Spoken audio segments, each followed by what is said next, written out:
Hi friends, அனைவருக்கும் வணக்கம். நாம் இன்னைக்கு பெண்களுக்கு அன்றாட வாழ்க்கையில் தேவைப்படுற பயனுள்ள வீட்டு குறிப்புகள் தான் பார்க்க போகிறோம். நான் சொல்கிற டிப்ஸ் எல்லாமே நேரத்தையும் பணத்தையும் மிச்சப்படுத்துகிற மாதிரி தாங்க இருக்கும்.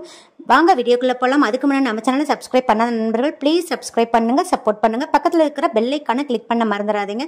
வீடியோவை முழுமையாக பாருங்கள் ஃப்ரெண்ட்ஸ், அப்போ தான் நான் என்ன சொல்லியிருக்கேன்னு உங்களுக்கு புரியும். வாங்க இப்போ வீடியோக்குள்ளே போகலாம். ஃபர்ஸ்ட் டிப் பார்த்துடலாம் ஃப்ரெண்ட்ஸ். இப்போ நம்ம ஸ்வீட் கார்னில் சமைப்போம்ல, அதை உரிக்கிறது ரொம்ப கஷ்டமாக இருக்கும். ஸோ இந்த மாதிரி ட்ரை பண்ணி பாருங்கள். இப்போ ஸ்வீட் கார்னை வாங்கிட்டு வந்த நிமிஷம் அந்த மேல் தோல்லாம் உரிச்சிட்டு இதே மாதிரி பாதியாக கட் பண்ணிடுங்க. கட் பண்ணதை இதே மாதிரி நைஃபை உள்ள நுழைச்சிட்டு லைட்டாக இப்படி மட்டும் ட்விஸ்ட் பண்ணுங்க. அழகாக ரெண்டா உடஞ்சிருங்க நமக்கு. இப்போ பாருங்க, நான் உரிச்சு காமிக்கிறேன். ஈஸியாக அழகாக ஒரு செகண்ட்ல எவ்வளவு நம்ம ஸ்வீட் கார்ன் வேணையும் உரிச்சிடலாங்க. இதே மாதிரி ஸ்ட்ரெயினர்ல எல்லாத்தையும் உரிச்சு வச்சுக்கோங்க. இப்போ பாருங்க, நான் எல்லாத்தையும் உரிச்சிட்டேன். இப்போ இதே மாதிரி ஒரு பாத்திரத்துல தண்ணி வச்சுக்கோங்க. ஸ்டவ் ஆன் பண்ணிட்டு இந்த ஸ்ட்ரெயினரை அந்த தண்ணிக்குள்ள இருக்கிற மாதிரி பார்த்துக்கோங்க. இப்போ மேலே மூடி போட்டு க்ளோஸ் பண்ணிட்டு மீடியம் டு ஹையில் வச்சு ஒரு 5-10 நிமிஷம் வெயிட் பண்ணுங்க. பாருங்க, 10 நிமிஷம் ஆயிடுச்சு. நல்ல ஸ்வீட் கார்ன் ஈஸியாக வந்துருச்சுங்க.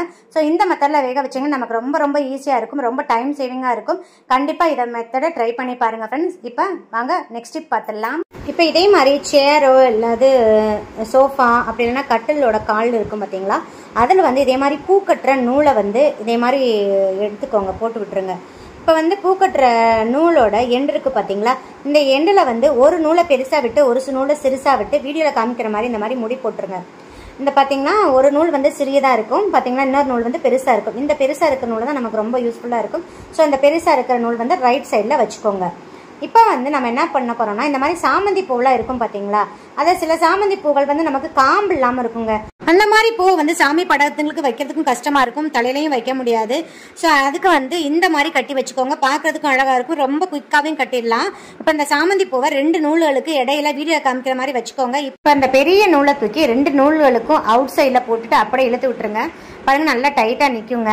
ஸோ இதே மாதிரி 3 சாமந்தி பூ நான் கட்டியிருக்கேங்க. அதுக்கு அடுத்து வந்து நான் ஒரு ரோஸ் வச்சுருக்கேன். சின்ன ரோஸ்லாம் கிடைக்கும் பார்த்தீங்கன்னா நமக்கு, அந்த ரோஸோட காம்பை எடுத்துகிட்டு தான் நான் வச்சுருக்கேன். இதே மாதிரி 3 சாமந்தி பூ அல்லது 3-4 வச்சுட்டு ஒரு ரோஸ் வச்சு கட்டினீங்கன்னா பார்க்குறதுக்கும் அழகாக இருக்கும், குயிக்காகவும் கட்டிடலாம். சின்ன குழந்தைங்களுக்கு கூட இதை அழகாக ஈஸியாக கட்டிடுவாங்கங்க.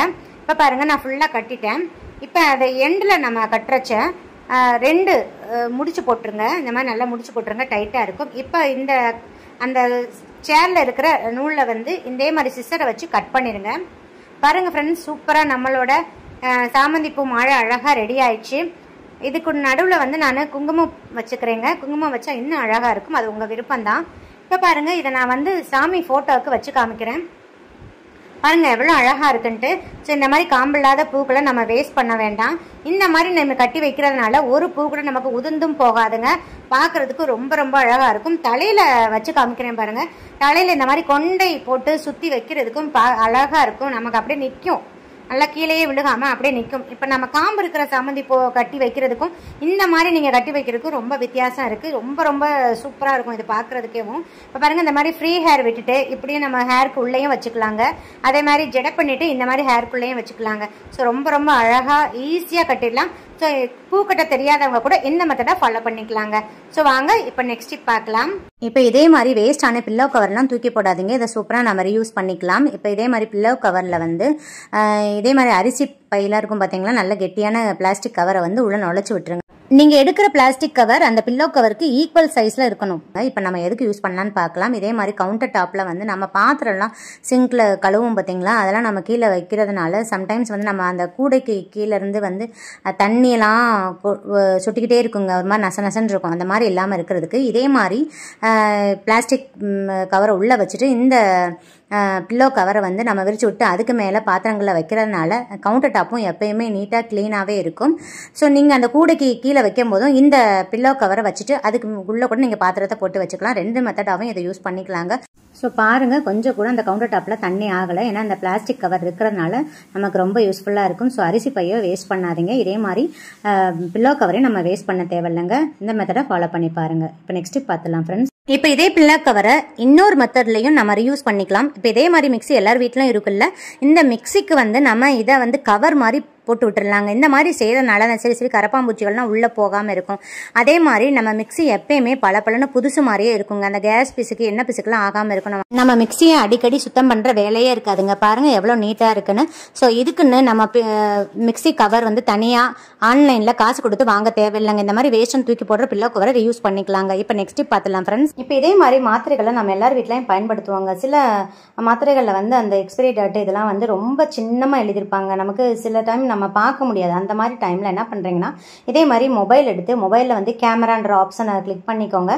அதில் கிளிக் பண்ணிவிட்டு இந்த மாத்திரை கவரை கீழே வச்சு பார்த்தீங்கன்னா கீழே வச்சுட்டு கொஞ்சமாக ஜூம் பண்ணிக்கோங்க. இந்த மாதிரி ஜூம் பண்ணி பார்த்தீங்கன்னா என்ன அந்த எக்ஸ்பைரி டேட்டு என்ன எழுதியிருக்காங்க அப்படின்றது நமக்கு தெளிவாக தெரியுங்க.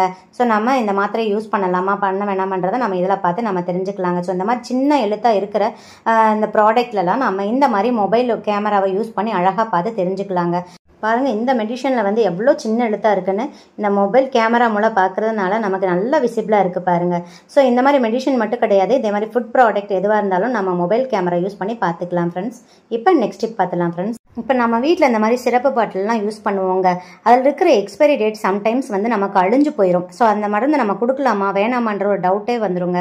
ஸோ அந்த மாதிரி வராமல் இருக்கிறதுக்கு நீங்கள் மெடிசன் வாங்கிட்டு வந்த உடனே இதே மாதிரி செல்லோ டேப்பை வந்து அந்த எக்ஸ்பைரி டேட்டுக்கு மேலே பேஸ்ட் பண்ணி விட்டுருங்க. இந்த மாதிரி செய்கிறதுனால இது எத்தனை வருஷம் ஆனாலும் இந்த எக்ஸ்பைரி டேட் அழிஞ்சே போகாது. நமக்கும் இது பார்க்குறதுக்கு ஈஸியாக இருக்கும். ஸோ கண்டிப்பாக இந்த மெத்தடை ட்ரை பண்ணி பாருங்கள். ரொம்ப ரொம்ப யூஸ்ஃபுல்லாக இருக்கும். இப்போ நெக்ஸ்ட் பார்த்துலாம் ஃப்ரெண்ட்ஸ். இப்போ ஆப்பிளில் வந்து கட் பண்ணுறதுக்கு ஒரு ஊக்கு இருந்தால் போதும்னு சொன்னால் நீங்கள் நம்புவீங்களா? ஆமாங்க, நிஜமாக தான். ஒரு ஊக்கு இருந்தால் போதும். இப்போ நம்ம ஏதாவது ட்ராவல் போகிறச்ச ஆப்பிள்லாம் சாப்பிட்ணும், குழந்தைங்களுக்கு கட் பண்ணி கொடுக்கணும்னா கத்தி தேவையில்லைங்க. எல்லாருக்கிட்டையும் சேஃப்டி பின் இருக்கும்.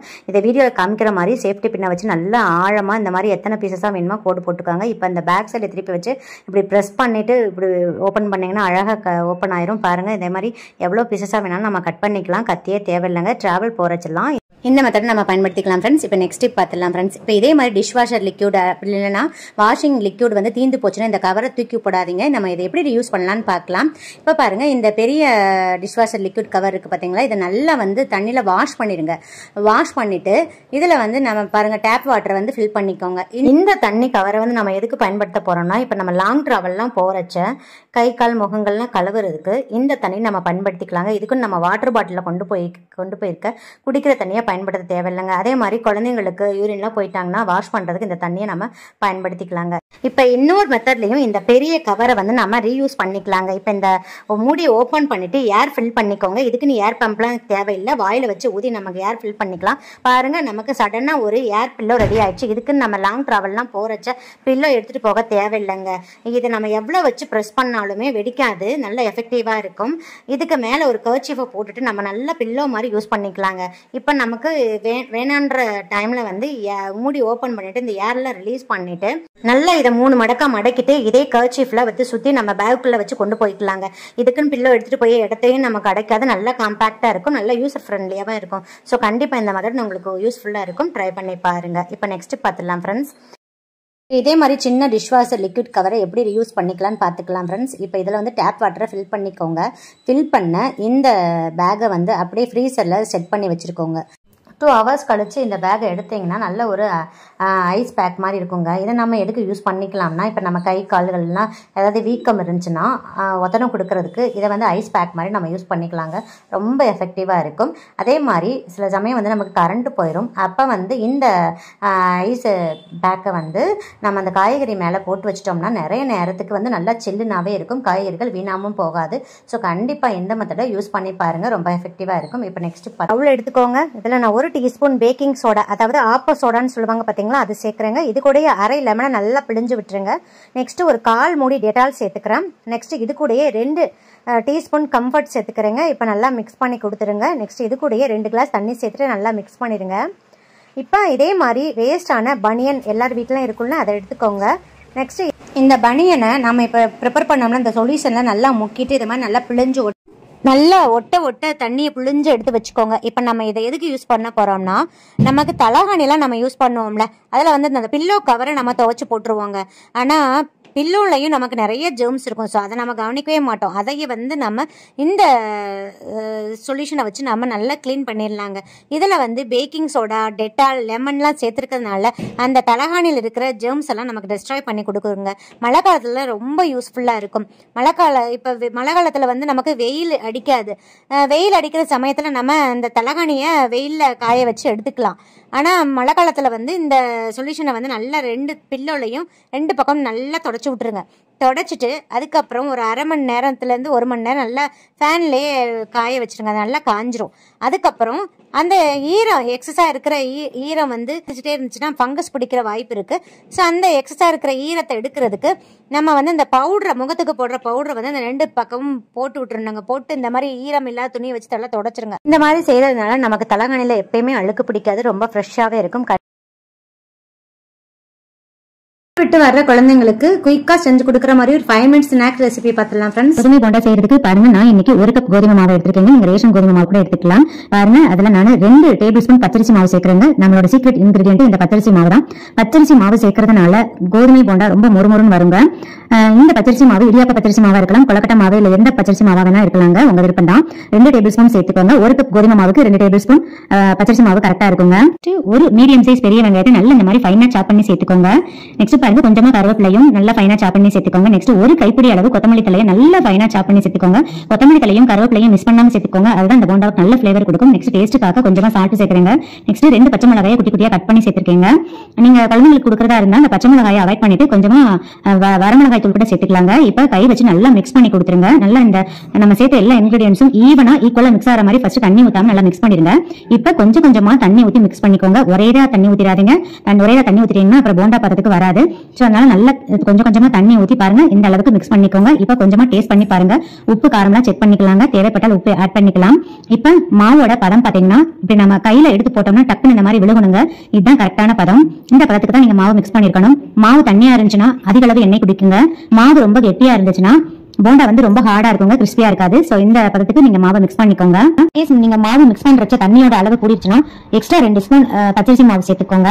இப்ப நம்ம உடனே போண்டா பொரிச்சிடலாங்க. இதுக்கு நம்ம சோடா உப்பா எதுவும் சேர்க்க தேவையில்லைங்க, வெயிட் பண்ணவும் தேவையில்லைங்க. இப்ப டக்குன்னு நம்ம பொரிச்சிடலாம். கடாய் எடுத்துக்கோங்க. கடாயில பொரிக்கிறதுக்கு தேவையான அளவு ஆயில் சேர்த்துக்கோங்க. ஸ்டவ் ஆன் பண்ணிட்டு ஆயில நல்லா ஹீட் பண்ணிக்கோங்க. கொஞ்சமா போட்டு பாருங்க. இப்படி பபிள்ஸ் வந்துச்சுன்னா என்ன காஞ்சிருச்சுன்னு அர்த்தம். இப்ப ஃபிளேமை கம்ப்ளீட்டா சிம்ல வச்சுட்டு நான் வீடியோல காமிக்கிற மாதிரி கொஞ்சம் கொஞ்சமா கிள்ளி போடுங்க. அளவுல ரொம்ப பெருசா போட்டீங்கன்னா உள்ள வேகிறதுக்கு ரொம்ப டைம் எடுக்குங்க, சரியா வேகாது. இந்த மாதிரி குட்டி குட்டியா போட்டீங்கன்னா உள்ள நல்லா வெந்து நல்லா மேல கிறிஸ்பியா வருங்க. சோ ஃபிளேமை கம்ப்ளீட்டா சிம்ல வச்சுட்டு தாங்க நீங்க போண்டாவை போடணும். இப்ப கொஞ்சம் சிம் டு மீடியம்ல வச்சுக்கோங்க. மீடியம்ல வச்சுட்டு போட்ட உடனே திருப்பி விடாதீங்க. லைட்டா ஒரு 2 நிமிஷம் கழிச்சு திருப்பி விடுங்க. திருப்பி விட்டுட்டு இந்த மாதிரி எல்லா பக்கமும் நல்லா சிவந்து வர அளவுக்கு பொரிச்சு எடுத்துக்கோங்க. ஃப்ளேம் வந்து மீடியம்ல தாங்க இருக்கணும். மீடியம்ல வச்சு நீங்க போண்டாவை பொரிச்சு எடுத்தா மட்டும்தான் வெளியே நல்லா கிறிஸ்பியாவும் உள்ள நல்லா சாஃப்டாவும் வெந்து வருங்க. பாருங்க, நல்லா வெந்துருச்சு. நம்மளோட போண்டா ரெடி ஆயிடுச்சுங்க. இப்ப நம்ம பிளேட்டுக்கு ட்ரான்ஸ்ஃபர் பண்ணிடலாம். இதே மாதிரி எல்லா போண்டாக்களையும் மிதமான தீயில வச்சு பொரிச்சு எடுத்துக்கோங்க. பாருங்க, துளி கூட அதிக அளவு எண்ணெய் குடிக்கலாங்க. எண்ணெய் அப்படியே இருக்கு. நம்மளோட மறுமருங்க கோதுமை போண்டா 5 to 10 மினிட்ஸ்ல ரெடி ஆயிடுச்சு. நம்ம வீட்டுல இருக்கிற எப்பயுமே இருக்கிற பொருளை வச்சு நம்ம சட்டுன்னு ஒரு ஸ்நாக்ஸ் செஞ்சிடலாங்க. குழந்தைங்க ஸ்கூல் விட்டு வரும்போது சுட சுட கொடுங்க, கண்டிப்பா விரும்பி சாப்பிடுவாங்க. இது வரைக்கும் நீங்கள் பார்த்த டிப்ஸில் ஏதாவது ஒன்றாவது உங்களுக்கு பயனுள்ளதாக இருக்கும்னு நினைக்கிறேன் ஃப்ரெண்ட்ஸ். அப்படி பயனுள்ளதாக இருக்குன்னு நினச்சிங்கன்னா நம்ம சேனலுக்கு ஒரு லைக் கொடுத்து சப்ஸ்கிரைப் பண்ணிக்கோங்க. எல்லாருக்கும் நிறைய ஷேர் பண்ணிக்கோங்க. மீண்டும் அடுத்த ஒரு நல்ல பதில் உங்களை சந்திக்கும் வரை நன்றி கூறி விடைபெறுகிறேன். நன்றி, வணக்கம்.